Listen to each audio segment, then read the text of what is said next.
Hello, welcome to another edition of On the Waterfront here on Sparks 1524. I'm Nathaniel Miller. On this edition of On the Waterfront, we are returning to the Sailing into History category, namely a sea story about USS Ponce, or the former USS Ponce. Sadly, for those of us who sailed on the Proud Lion, she has now reached the scrapyard in Texas where she will be dismantled and recycled.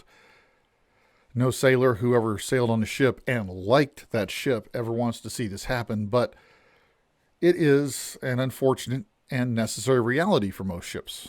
Got a whale of a tale for you today, although it's kind of a small whale of a tale. I have seen whales at sea numerous times since my first deployment back in 2001, and in fact, the first time I ever saw a whale at sea was a whale of a tale, as the whale ended up standing on its tail before falling over and wailing on the water with its impact. That was fun to say. It was late 2001. I was deployed on board USS Carl Vinson with VF-213. This was back in my 14 days. We were sailing through the Arabian Sea, and we had started fighting in Afghanistan. I was talking to my LPO. For those of you who are not Navy, an LPO is a leading petty officer. It's the shop supervisor, usually an E5 or E6, and John was an E6. We were sitting there. I was facing starboard on the Carl Vinson. We're on the aft end of the flight deck. I was facing starboard. He was facing port as we talked to each other. And I was saying something to him, and all of a sudden his eyes just went boink, and he was looking over my shoulder. And I whooshed around to see what was happening. Were we about, was something coming at us? A crashing airplane, a hostile gunboat, a barbed comment? You never know. And when I turned around, instead, what I saw, and the sun was that way, so I was looking into the sun, but I saw the silhouette, a big old silhouette standing out of the water with one giant fin off to the side. Imagine a Pacific Life insurance commercial. It was a humpback whale, and it had breached, and one fin had flown out as it got ready to fall back in the water. It looked just like a Pacific Life commercial, and then it was gone. For a minute, I wasn't even sure I'd actually seen it. I thought my eyes have got to play tricks on me, and I turned around, and John says, "Did you just see that? That was a whale jumping." It's nice to know that I'd actually just seen a whale breach. From a United States aircraft carrier. We had whales sail with us a number of times after that. That was the only time I've ever seen a humpback in the wild before watching them off of Hawaii in 2018. And it's the only time I've ever seen a humpback breach, by the way. That was 2001. Well, later that deployment, we had sperm whales, pods of sperm whales sailing in formation with our strike group numerous times. And that's quite a sight when you're on the flight deck of a carrier that's supposed to be in a launch cycle, sending airplanes into a combat zone, but we really can't speed up enough to launch the airplanes because you look off the side, there are all these little islands just kind of sailing along with you, and occasionally a little psh, spout. That's how you can tell a sperm whale by the whale. By the way, it spouts forward at an angle. Other whales spout straight up, just so you know. Jumping back to when I was in high school, I worked with dolphins. My older brother did a science fair project, and he was studying dolphin communication using the dolphins at the Gulfarium, a small marine park in Fort Walton Beach, Florida. My dad has a small boat. I have been out with him, of course, in Choctawhatchee Bay in the water, in the bayous around the Fort Walton Beach area in our hometown of Niceville. I've seen dolphins a number of times out there that way. Seen them come up and play around Pop's boat and then go off. That was pretty cool. Never, though, have I ever seen a dolphin jumping through the bow wave of a ship until February 19th, 2011. USS Ponce. I was a mass communication specialist first class. I was the ship's public affairs officer. And I was also an indefatigably handsome, amazingly smart, and debonair young sailor. I do suffer from not just an excessive personality, but an excessive ego. However, it works for me. We were heading toward a port call in Jordan. So we were in the Strait of Tiran, and this was the 19th. We're going to pull into Jordan on the 20th. The threat level was really low. We didn't have a major security. We had security out, of course, but we didn't have everything set up to the extent we would going through, say, the Suez Canal or the Strait of Hormuz. So I was on the forecastle with just a couple of the with the deck department. They were laying out the line, let me say it in proper Navy terms, faking out the lines and everything that we were going to need the next morning. And we passed an old shipwreck on Ponce's port side. It was a merchantman kind of keeled over, rusting away peacefully. Don't know if it sank in a storm or by accident or in war. You don't know, but it was just there. It was kind of a cool thing to see. And I'm a tourist at heart. I want to see everything. So I was out there not because we actually needed me. There wasn't a big chance that we were going to need photo coverage of anything. I just wanted to see the Strait of Tehran. I'd never been in that part of the Middle East before. I'm a tourist at heart. So see the shipwreck, and I just kind of wander to the Ponce starboard side and look out. Beautiful scenery. Gorgeous. It's amazing. Gorgeous desert scenery coming right to the water. And I happen to look down.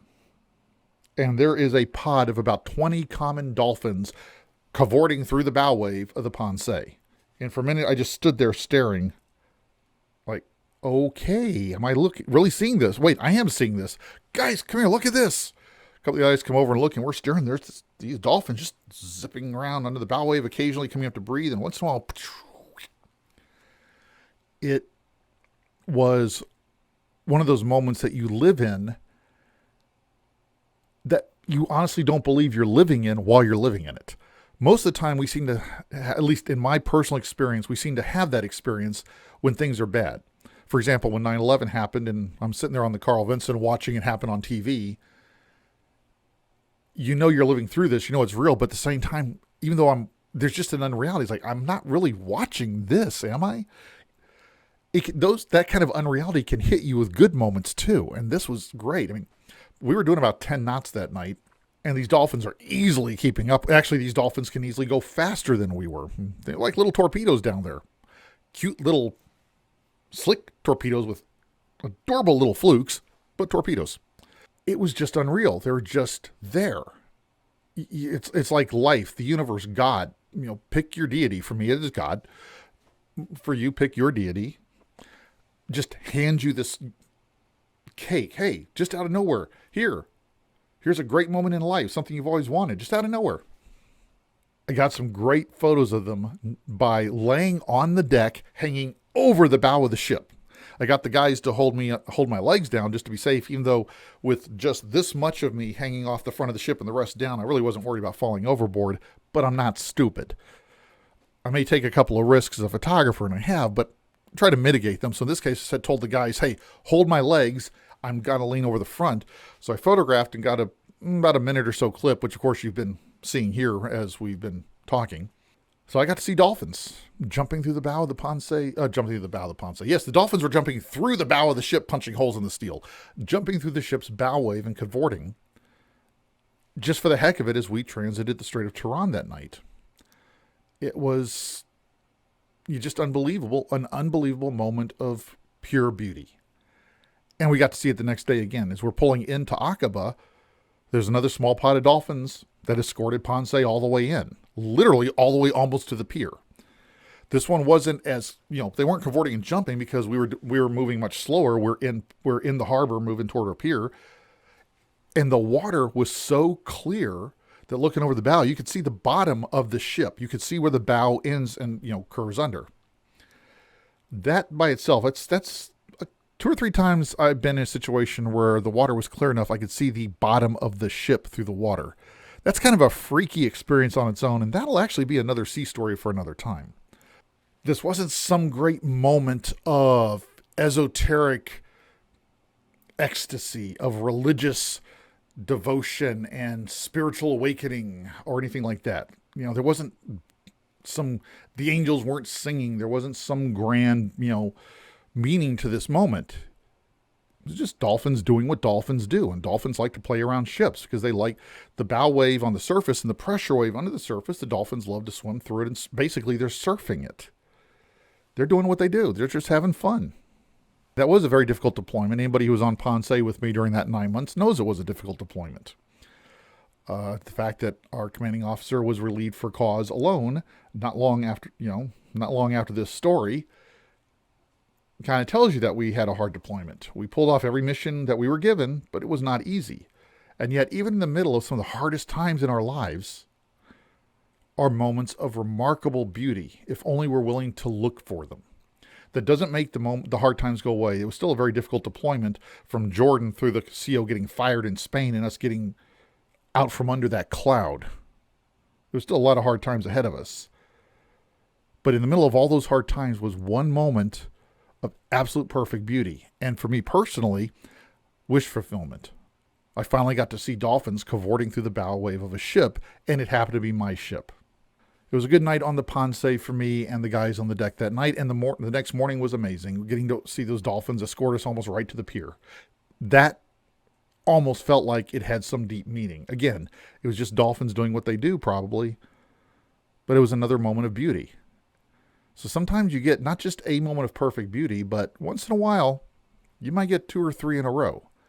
You just got to look for them and realize that it's okay to appreciate that beauty even if everything around you sucks. The beauty doesn't make the suck go away. But the suckdom doesn't negate the beauty either.